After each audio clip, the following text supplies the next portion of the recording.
तव्हां खे 1000 बार सोचण घुर्जे हा ककर गुल परी उन्हनि जे हवाले नथी कई वञे। थोरी कढी ॾींदासीं। लाश वेंदा लाश थी सघे ईअं जो मुराद मुंहिंजे फ़ैसिले जी मंसूर ख़ान तव्हांखे कॾहिं बि झुकाए नथो सघे। तव्हांखे झुकाइण थो चाहे हिकिड़ी ॾिनऊं त ठीकु मां थो ॻाल्हायां मुराद वारनि सां।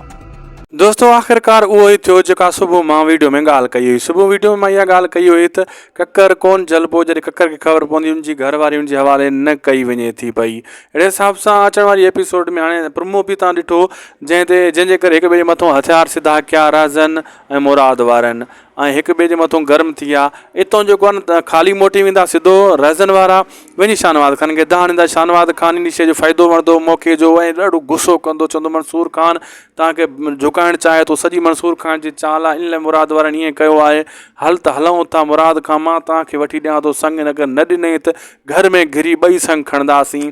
ऐं उहा तयारी करे उतां निकिरंदा आहिनि ऐं ॿी तरफ़ होॾो मंसूर ख़ान खे ख़बर पइजी वेंदी आहे। हैदर ॿुधाईंदो आहे चवंदो आहे भञगड़ी कई वई आहे फ़ैसिले जी ऐं मंसूर ख़ान गुस्सो कंदो आहे त मुराद कीअं थो करे सघे मुंहिंजे फ़ैसिले जी भञगड़ी। ऐं हिते हैदर चवंदो आहे मतां उन्हनि का हरकत वग़ैरह बि कई हुजे राज़न वारनि जंहिं टाइम वठणु विया आहिनि तंहिंजे करे ईअं को मामिलो पेश आयो आहे।